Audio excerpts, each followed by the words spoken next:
오늘이 오순절 성령 강림 주일인데요. 그래서 우리 옆에 분에게 이렇게 인사하시죠. 늘 성령 충만하십시오. 예, 늘 성령 충만하시기를 기원 드립니다. 오늘이 오순절 성령 강림절인데요. 오늘 예배하는 가운데 여러분이 성령 충만의 역사를 예배 드리는 가운데 성령 충만의 역사를 사모하시고 또 이 성령 충만을 위해 마음으로 기도하며 예배하셨으면 좋겠습니다. 오늘 우리 모두는 성령 충만 받기를 사모해야 합니다. 또 오늘 우리 한국 교회가 다시 성령으로 충만해져야 합니다. 그리고 작년에 우리나라에는 큰 세월호 침몰 사고가 있었는데 오늘 이 고통당하는 사람들에게 성령의 충만한 위로하심이 필요합니다. 그리고 지구 저편의 네팔의 지진으로 고통받는 이들에게도 성령님의 넘치는 위로하심이 필요합니다. 그러기에 성령 충만한 은혜와 위로하심이 오늘 예배하는 우리 가운데 또 우리 주변에 고통받는 이들에게 이런 은혜가 있기를 간절히 사모하며 또 기도하며 예배하는 저와 여러분이 되었으면 합니다. 여러분, 성령님이 오시면 놀라운 일이 일어납니다. 성령 임하시면 하나님의 능력이 나타나 놀라운 역사들이 나타나지요. 그런데 성령을 받지 못하면 하나님의 능력이 나타나지 않고 결국 하나님의 위대하고 놀라운 역사도 일어나지 않는 것을 볼 수 있습니다. 오늘 본문이 바로 그 얘기를 하고 있습니다. 여러분 한번 보시면 본문을 잘 보시지요. 보시면 사도 바울이 제3차 선교 여행을 떠납니다. 떠났는데 바울이 지금 어디에 가냐면 에베소라는 지방에 갑니다. 1절을 한번 잘 보시죠. 아볼로가 고린도에 있을 때에 고린도 교회를 세우는 데 크게 공헌했던 사람이 아볼로와 여러분이 잘 아는 브리스길라와 아굴라 부부입니다. 이 아볼로와 브리스길라 아굴라 부부가 고린도 교회를 세우는데 큰 일을 했던 사람들입니다. 그런데 이 고린도 교회를 세우는데 큰 일을 했던 아볼로가 지금 어디로 갔냐면 고린도로 갔습니다. 고린도로 갔고요. 지금 제가 잘못 얘기했습니다. 에베소 교회를 세우는데 크게 공헌했던 사람이 아볼로와 그리고 브리스길라 아굴라 부부입니다. 그런데 에베소 교회를 세우는데 크게 공헌했던 사람들인데 이 아볼로가 지금 에베소를 놔두고 에베소 교회를 세우는데 크게 공헌했던 에베소를 놔두고 지금 고린도로 가 있습니다. 아볼로가 없는 이 에베소 지방에 지금 누가 왔냐면 바울이 에베소 교회가 어떤가 살피러 왔습니다. 이 우리나라 지형이 아니라 여러분이 어디쯤 되는지 구분을 잘 못할 것 같아서 우리나라로 이해하기 쉽게 설명하면 이렇습니다. 에베소가 인천입니다. 에베소가 어디라고요? 인천. 그런데 지금 에베소 교회를 세우는데 크게 공헌했던 아볼로는 고린도에 가 있습니다. 에베소 교회 리더가 지금 비어 있습니다. 그러니까 비어 있는 에베소 교회가 잘 서가는지 누가 와서 본다고요? 바울이 와서 보는 거예요.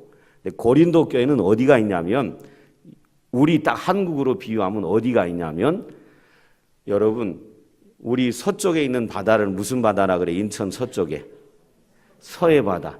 서해바다 건너편에 가장 가까운 중국의 그 대륙이 뭐죠? 저 중국 요 가장 가까운 데를 안 가봐서 내년도 셀장 수련회는 이 서해바다 건너서 가야 할 것 같아요. 한 번도 안 가봤어요. 요 서해바다 건너서 중국 제일 가까운 데가 어디예요? 산동반도 아니에요. 그분 지도를 모르는 분이야. 청도요, 청도. 맞아요? 중국 사는 분 여기 있는데 한 집사님이 거기서 왔잖아요. 어디에 거기 건너가요? 위해지요. 그 옆에가 청도가 있던가요? 네, 위에 청도예요. 산둥반도는 아니요. 저 위에요. 산둥.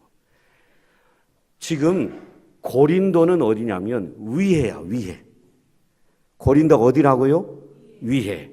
그러니까 인천에서 이렇게 개성, 평양, 신의주 건너서 이렇게 가가지고 저 위에 청도 위에에 가 있는 거예요. 청도 위에. 거기가 고린도예요. 여기는 인천이에요. 인천. 인천과 위에 정도 떨어져 있어요. 인천이 지금 비어 있어요. 비어 있는 여기를 지금 누가 왔다고요? 바울이 온 거예요. 에베소는 항구 도시예요.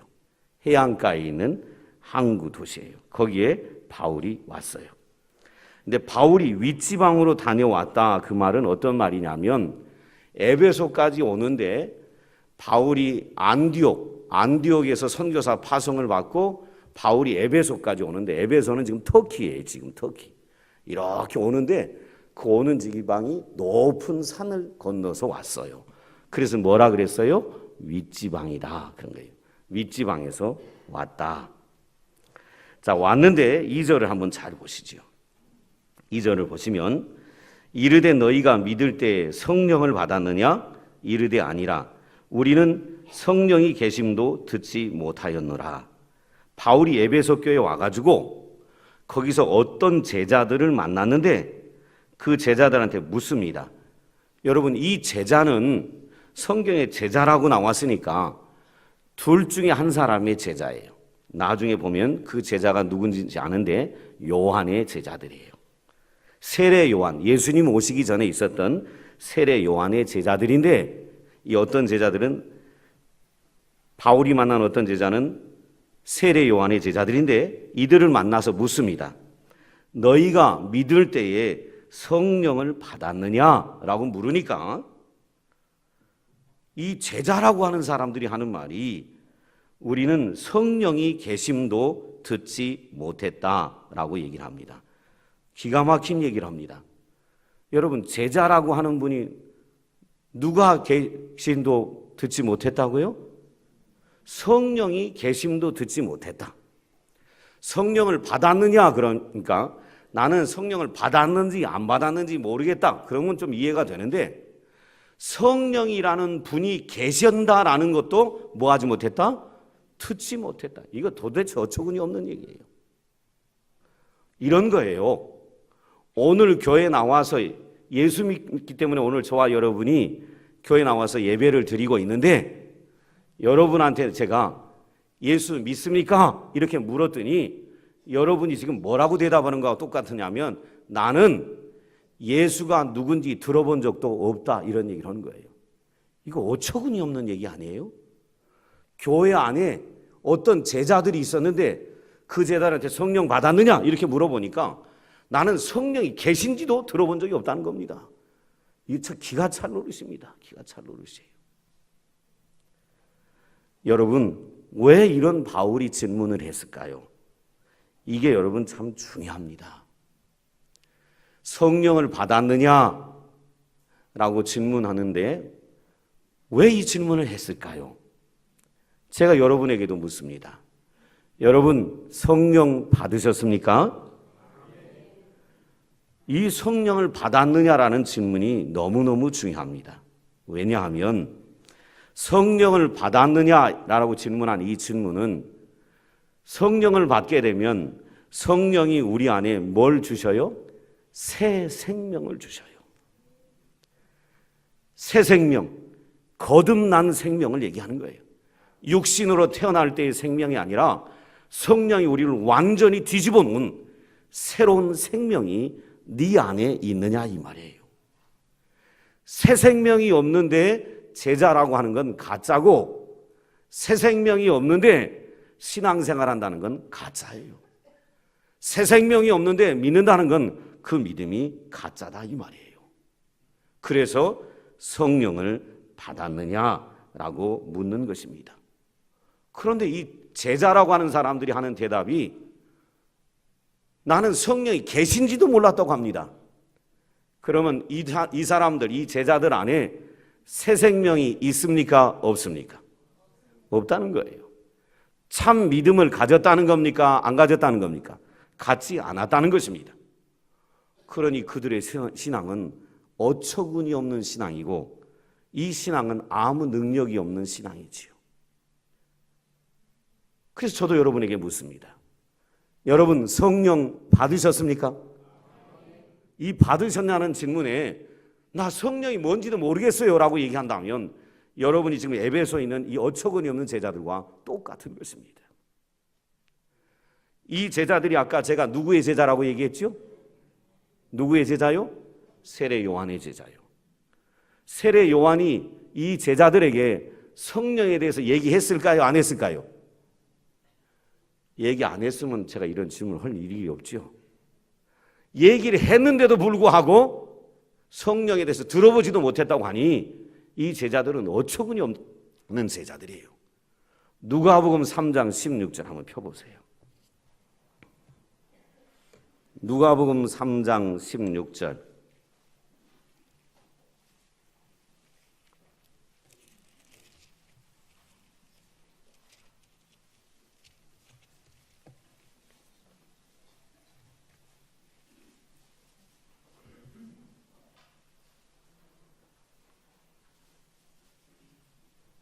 누가복음 3장 16절. 자, 같이 읽어요. 여기서 나오는 16절의 요한, 이 말은 어떤 요한을 얘기해요? 세례 요한을 얘기하는 거예요. 잘 보시고 같이 읽습니다. 시작. 요한이 모든 사람에게 대답하여 이르되 나는 물로 너희에게 세례를 베풀거니와 나보다 능력이 많으신 이가 오시나니. 자, 잘 보세요. 세례 요한이 나는 지금 물로 너희에게 세례를 베푸는데 내 뒤에 나보다 능력이 많은 분이 오신다. 누가 오신다는 거예요? 예수님이 오신다는 거예요. 자, 그걸 알고 계속 읽으셔야 돼요. 계속 읽죠. 시작. 나는 그의 신발끈을 풀기도 감당하지 못하겠노라. 막 세례 요한이 존경과 추앙을 받으니까 사람들이 막 세례 요한을 쫓아오니까 세례 요한이 하는 얘기입니다. 나는 물로 너희를 세례 베풀지만 내 뒤에 오시는 이가 있는데 그분은 나보다 능력이 너무너무 많으시다. 나는 감히 그분의 운동화 끈 묶는 것도 감당 못할 그분은 능력 있는 분이시다. 그러면서 예수님이 뭘 하실지를 말씀합니다. 마저 읽습니다. 시작. 그는 성령과 불로 너희에게 세례를 베푸실 것이요. 그가 누구지요? 예수님입니다. 예수님이 세례를 베푸는데 무슨 세례를 베풀어요? 성령과 불로 세례를 베푸실 것이요. 세례 요한이 성령의 세례에 대해서 지금 얘기하고 있어요? 안 하고 있어요? 얘기하고 있는데 이 사도행전 19장에 나오는 에베소에 있는 세례 요한의 제자들은 뭐에 대해서 한 번도 들어본 적이 없다고요? 성령에 대해서. 여러분 어떻게 이럴 수가 있을까요? 세례 요한이 끊임없이 예수님 오시기 전에 나는 아무것도 아니고 나는 내 뒤에 오시는 분을 준비하는 사람이고 그분은 너무나 위대한 분이라 너무 큰 분이라 나는 그분 운동화 끈 매기도 감당하지 못할 보잘것없는 사람이고 그분이 오면 성령으로 세례를 베푸실 거라고 세례 요한이 예수님의 오심과 성령이 임하게 될 것을 세례 요한이 제자들에게 가르쳤어요. 그런데 이 에베소에 있는 어떤 제자라고 하는 세례 요한의 제자들은 성령에 대해서 듣지도 못했다고 한다는 것입니다. 참 어처구니 없는 일이지요. 오늘 교회 안에도 많이 그런 분들이 있을 수 있습니다. 교회 나와서 예배하긴 하는데 집중해서 마음과 뜻과 정성을 다해 예배하지 않으면 강단에서 선포되는 수많은 메시지를 10년, 20년, 30년을 들어도 누가 성경에서 이런 얘기 하더냐 그러면 나 성경에서 그런 얘기 들어본 적도 없어. 그런 얘기하는 어처구니 없는 얘기를 하는 사람이 우리 안에도 있을 수 있다 이 말이에요. 지금 사도행전 19장은 세례 요한이 온 이후에 수십 년이 지난 이후의 이야기예요. 그러니 세례 요한이 제자들이 가르쳤고 그 제자들이 또 그 제자들이 가르쳤을 텐데 이 사람들은 성령이 있는 것도 몰랐으니 사도행전 2장에 성령이 이미 이 땅에 오신 것도 알았을까요? 몰랐을까요? 전혀 몰랐죠. 성령이 계시다는 것도 들어본 적이 없었으니 이미 성령이 사도행전 2장에 오셨는데 그 오신 성령님에 대해서 듣지도 못했던 것이지요. 결국 듣지도 못했으니 이 사람들은 거듭나서 새 생명을 얻지도 못하게 됐을 것입니다. 저는 우리 평안의 식구들에게 오늘 도전합니다. 여러분, 종교적인 이 예배, 우리가 하는 이 예배는 종교적인 형식을 갖춘 예배입니다. 이 종교적 형식을 갖춘 예배하는 자리에 있다고 해서 참된 신자가 되는 것은 아닙니다. 또 지난날의 잘못을 뉘우치고 선하게 살아야 되겠다라고 다짐했다고 참된 신자가 되는 것은 아닙니다. 여러분, 불효자도 오늘날 나이가 들어서 어머니가 세상을 떠나고 나면 후회가 됩니다. 우리 어머니 계실 때 잘했을 것은 내가 우리 어머니에게 왜 효도를 못했을까라고 어머니가 떠난 다음에 이 사람도 잘못을 뉘우칠 수 있습니다. 그렇다고 해서 이 사람이 효자입니까? 아닙니다. 우리가 교회 나와서 설교를 들으면서 내가 바르게 살아야 되겠구나, 인생 잘못 살았구나, 선하게 살아야 되겠구나 라고 생각한다고 해서 참된 신자라고 할 수도 없습니다. 참된 신자는 성령 받아야 합니다. 성령 받는다는 말이 내 안에 새 생명을 얻었다 이 말입니다. 고린도후서 5장 17절에 그런즉 너희는 그리스도 안에서 뭐라고요? 새로운 피조물이라. 새로운 피조물이 돼야 돼요. 그게 중생이고 거듭남이에요. 이것이 없다면 참 신자가 아니고 그것이 없는 믿음은 헛 믿음이다. 이렇게 얘기할 수 있습니다. 이렇게 성령을 받지 못하고 그리고 새 생명을 갖지 못한 거듭남을 체험하지 못한 사람들은 잘 들으셔야 합니다. 교회 와서 예배를 드리고 예수를 믿는다고는 하는데 내 안에 구원받은 기쁨과 감격이 없습니다.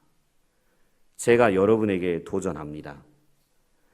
이 나왔던 에베소 교회의 어떤 제자들 뿐만이 아니라 오늘 신앙생활하는 신앙인의 문제이기도 합니다. 여러분, 지금 예수 믿고 오늘 이 자리에 나와 예배하고 계시는데 여러분 안에 하나님의 은혜에 대한 감격이 있습니까? 구원받은 것에 대한 기쁨과 감격이 지금도 넘쳐나고 있습니까? 만약 이것이 없다면 구원 성령 받지 않은 것입니다. 성령 받았다면 새 생명이 안에 있기 때문에 새 생명이 있는 사람은 늘 기쁨과 감사가 넘치게 되지요. 오늘 성가대가 찬양을 부르는 찬양을 제가 유심히 들었습니다. 그런데 들려오는 그 찬양 가사 중에 이런 가사가 있었습니다. 매 순간순간마다 내 입에서 찬양이 계속되게 해달라고 그랬죠. 불러놓고도 뭔 노래 불렀는지 주여 지아오리까. 당신들이 불러놓고도 가사를 기억을 못하면 어떡하십니까? 매 순간순간마다 뭐가 나오게 해달라고요? 찬양이 나오게 해달라고 여러분이 했잖아요. 찬양은 어떨 때 나올죠? 기쁠 때, 감격이 있을 때. 성령 받고 새 생명이 있으면 매 순간 찬양과 감사와 노래가 나옵니다. 그런데 성령 받지 않은 사람들 가운데 교회에서 예수를 믿고 교회를 섬기게 되면 그것이 얼마나 힘든지 모릅니다. 성령 받지 않고 예수 믿는다. 이건 너무너무 힘들어요. 성령 받지 않고 예배한다. 이건 너무너무 힘들어요. 성령 받지 않고 봉사한다.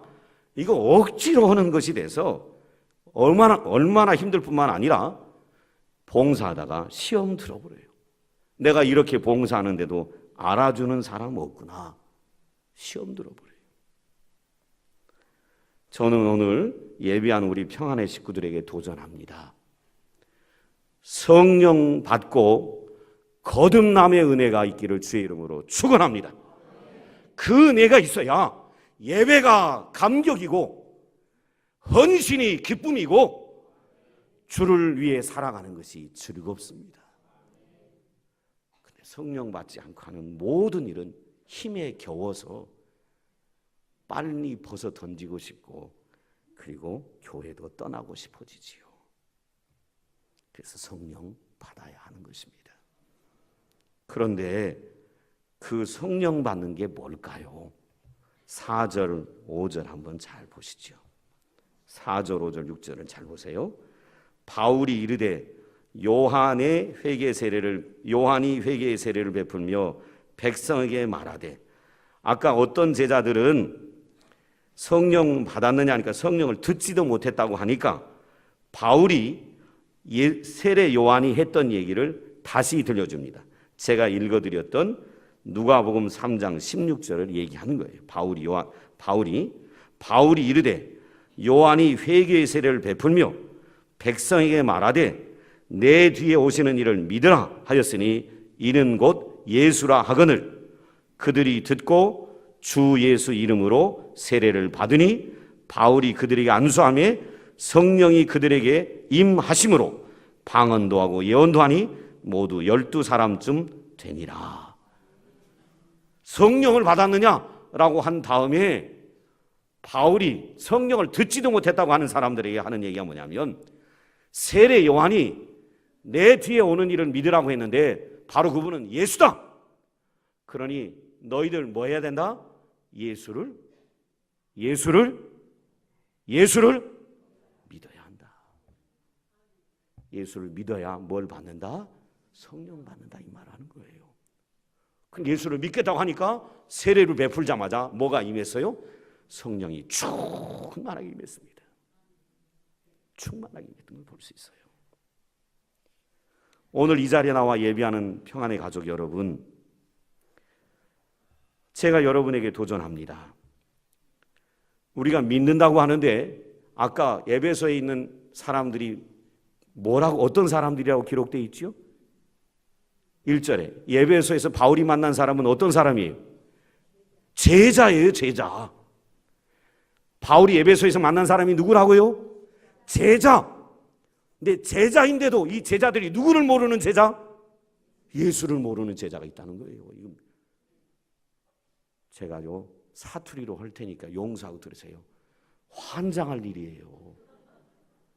아니 10년, 20년, 30년을 교회에서 가르쳤는데 교회 안에 있는 많은 예수의 제자라고 나 예수 따라가는 제자라고 하는 사람이 누구를 믿지 않고 있어요?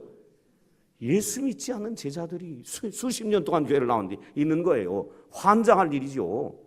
목사가 수십 년을 설교했는데 오늘 이 안에도 저를 환장하게 만드는 사람이 있을지 모르겠습니다. 여러분, 성령 받는다는 게 뭘까요? 이거예요. 예수님이 내 죄 때문에 십자가에 죽으셨다. 그리고 나의 모든 죄를 사해 주셨다. 그리고 나에게 새로운 부활의 생명을 주시기 위하여 예수님이 나를 위해 부활하셨다. 이것은 믿는 사람은 부활한다. 이것은 믿는 것이 예수 믿는 거예요. 이것이 참된 믿음이에요. 여러분, 믿는다라고 하는데 뭘 믿느냐가 중요합니다. 믿는 내용이 중요한 거예요. 잘못된 것을 믿으면 그건 헛것이에요. 헛것이에요. 그건 참된 믿음이 아니에요. 교회 와 있는데 믿는다. 근데 뭘 믿어요? 뭘? 아무거나 믿어놓고 믿는다. 그것이 참된 믿음인가라는 것입니다. 아닙니다. 분명히 세례 요한이 얘기했습니다. 내 뒤에 오시는 이가 있다. 그분은 나보다 더 큰 분이다. 그분은 성령과 불로 세례를 베푸는 분이다. 그분을 믿어야 구원을 받는다 라고 세례 요한이 얘기했는데, 세례 요한의 제자들은 그분을 믿지 않았어요. 바울이 물어보니까 전혀 믿지 않고 있는 거예요. 그래서 예수에 대해서 얘기를 하고 예수를 믿으라고 하자 믿자 세례를 베풀었고, 세례를 받을 때 강력한 성령의 임재가 있었던 것이지요. 오늘 나와 예배한 우리 평안의 식구들에게도 제가 도전합니다. 여러분 가운데 혹시 성령 받지 않은 분이 있다면 제가 여러분에게 간곡하게 부탁하며 도전합니다. 내가 죄인인 것을 회개하시고 예수님이 내 죄 때문에 십자가에 죽으셨고 예수님이 나에게 새 생명을 주시게 하여 부활하셨다는 이 사실을 믿는 자들이 되시기를 주의 이름으로 축원합니다. 이 사실을 믿을 때에 천국 보좌에 계신 주님이 우리에게 성령을 부어주셔서 우리를 거듭나게 하시고 새 생명의 길을 살게 만들어 주시지요. 여러분, 제가 도전합니다. 바울이 왜 성령 받았느냐라는 질문을 던졌는가로 다시 돌아갑니다. 왜 질문을 던졌을까요? 여러분, 성령 받지 않으면 새 생명이 없기 때문에 이 땅에 살아가는데 능력 있는 신앙의 삶을 살아갈 수 없기 때문에 성령 받았느냐라고 질문을 던진 것입니다. 그 예를 누구에게서 볼 수 있냐면 예수님의 제자들이 예수님께 3년간이나 누구도 받을 수 없는 함께하며 예수님의 가르침을 받았습니다. 예수님이 행하시던 수많은 기적을 보았습니다. 그런데 성령 받지 않자 예수님이 붙들려서 십자가에 달릴 때 예수님 계실 때는 능력도 행했던 사람들이고 죽은 자도 살렸고 귀신도 쫓아냈던 사람들인데 예수님이 붙들려 십자가에 돌아가실 때 이 제자들은 초라한 사람들이 됐어요. 너 예수 당이지? 그러니까 다 뭐라 그랬습니까? 나 모른다고 다 도망가 버렸습니다. 심지어 성경에는 베드로가 예수님 뭐까지 했더라? 저주까지 했더라. 그리고 부활하신 십자가에 죽으셨다고 부활하신 주님이 제자들에게 나타났음에도 불구하고 여전히 패배의식에 사로잡혀서 자기들이 살던 갈릴리로 돌아가는 연약한 제자의 모습들을 보였습니다. 그런데 이 사람들이 돌변합니다. 어느 날 베드로가 선교할 때 3,000명씩 돌아옵니다. 무엇이 이렇게 능력 있는 삶을 살아가도록 만들어졌을까요? 성령을 받고 난 이유입니다. 예수님이 사도행전 1장에 4절 5절에 아버지가 약속하신 성령을 너희에게 부어주리니 예루살렘을 떠나지 말고 기도하라고 합니다. 예수님의 제자들이 오늘 오순절날 10일 동안 승천하신 이후에 10일 동안 마가의 다락방에서 떠나지 않고 10일 동안 간절히 기도합니다.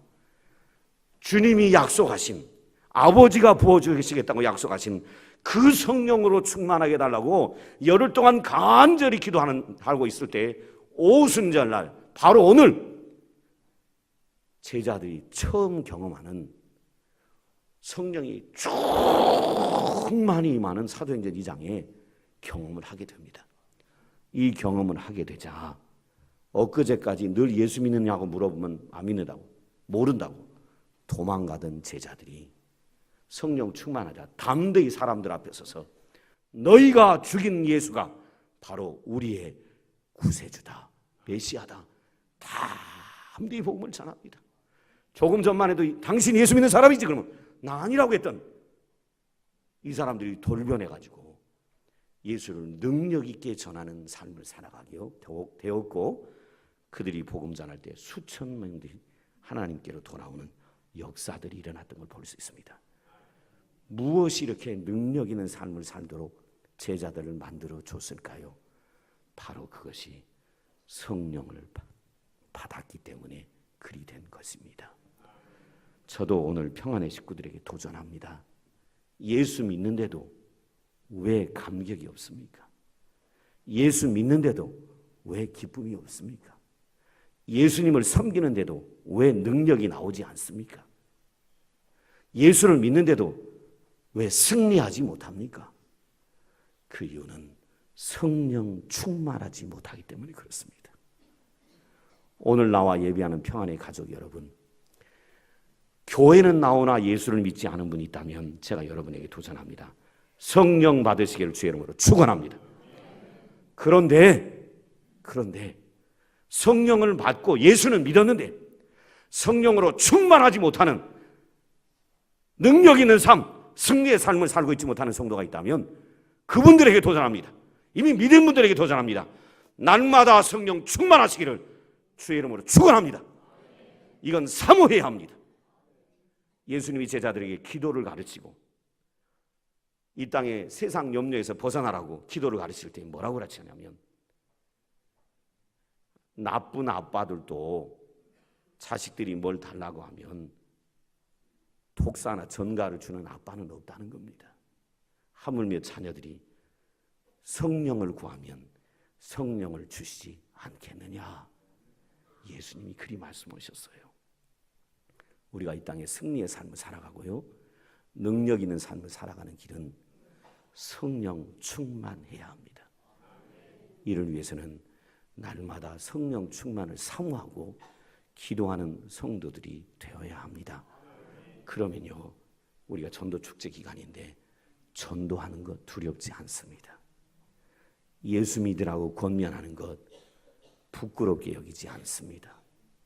사람 앞에 다가가는 것 두렵지 않습니다. 성령 충만하지 않으니까 예수 전하는 입도 안 떨어지고 사람 찾아가는 것도 두렵고 힘들고 어려워지는 거지요. 예수님이 제자들이 성령 충만하자 조금 전에 자기를 때려 죽이려고 했던 사람들 앞에서 담대히 복음을 전하고 그때 성령이 역사하시자 수천 명씩 돌아오잖아요. 성령 충만을 사모하시고 성령 충만하여서 이 땅에 복음의 증인으로 살아가는 우리 모든 평안의 가족들 되시기를 주의 이름으로 축원합니다. 기도하겠습니다. 아버지 하나님, 오늘이 오순절 성령 강림 주일인데 주여 도와주셔서 예비하는 우리 모두에게 성령의 충만함을 허락해 주시고 성령 충만하여 세상에 나가 담대히 복음의 증인으로 살아가게 하시고 주님을 따라가는 주님 닮은 삶을 살아가도록 은혜 내려 주옵소서. 예수님의 이름으로 기도드리옵나이다. 아멘.